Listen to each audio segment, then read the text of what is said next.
So when we moved out to the homestead 2 years ago, there were these 2 Honeycrisp apple trees that were growing on the property.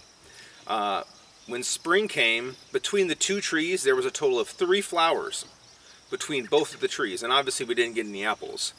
Well, I decided to do 4 simple things that cost $0, and this spring, both of the trees are absolutely covered in flowers.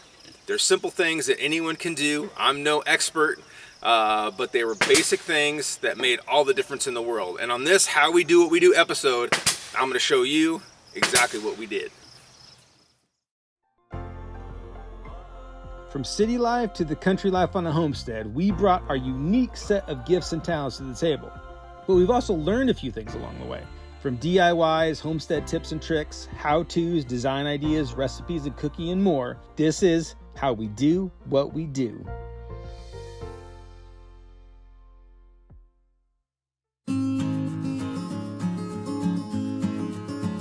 So one of the first things that I did was I gave them a little pruning. Now pruning, at least for me, was a little intimidating because I feel like I'm cutting off potential apples. So I sort of erred on the side of caution, and less is more. I probably didn't do as good of a job as like an expert pruner would do, but I just did some basic things, followed some basic rules. First thing I did was get my shears, obviously some nice sharp shears, and make sure that they were cleaned off because you don't want to transfer any kind of diseases from one tree or thing that you're pruning to another. So wash these really good. And then I went over the tree, and the first thing that I did was I cut the suckers off. So both of the trees had some suckers on the bottom. So that was an easy step to follow. Cut off the suckers, right? And when you're cutting, anytime you're cutting limbs, also you're cutting them at an angle because you don't want to cut them flat so that water is sitting on top of them. Easy rule to follow, so cut them at an angle. And then I just kind of went through and found any branches that looked like they were dying, looked like they had some leaves that were diseased on them. I think they call it the 3 Ds of pruning. It's diseased, dying, and deformed. So that was an easy step. So I went through, gave them a light pruning. And I know there's also, probably the more intimidating part is trimming off branches or limbs that are crossing, that were obviously not letting air flow in through the middle of the tree. That was probably the portion that I did the least on, just because I didn't want to cut off too much or the wrong stuff. But I knew step 1 was giving them a light pruning, which is step 1 in getting your fruit trees happy and producing.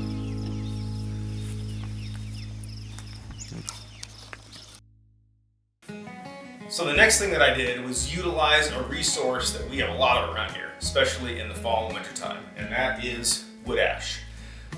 People have been using wood ash as a fertilizer, a natural fertilizer, for thousands of years. So it's good for them, it's good for me.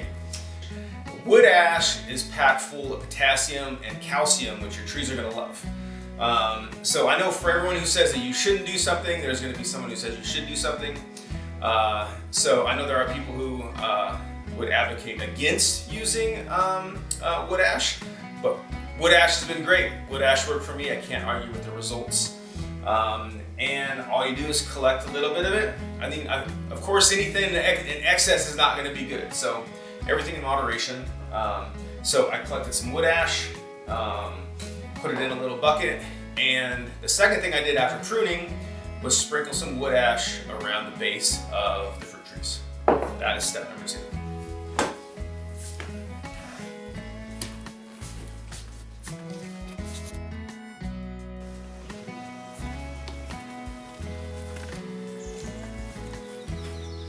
So the next thing that I did was come and pay our bunnies a visit. Now I know you're already thinking, well, I don't have bunnies. Well, this might be the perfect reason for you to go get yourself a bunny or 2. It's an awesome homestead animal in general. Maybe that's a video for another day. They don't take up a ton of room, but the reason that we're visiting them today is because of their poop. Their poop is awesome. It's a great fertilizer. It's not hot, so it can go directly on your plants, directly on your trees. So we came out, Collecting a nice amount of bunny poop, even with some of the wood chips as well.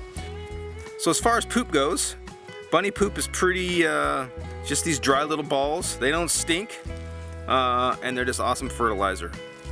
Bunny poop. And step number 3, sprinkling some fertilizer, some bunny poop around the base of your trees.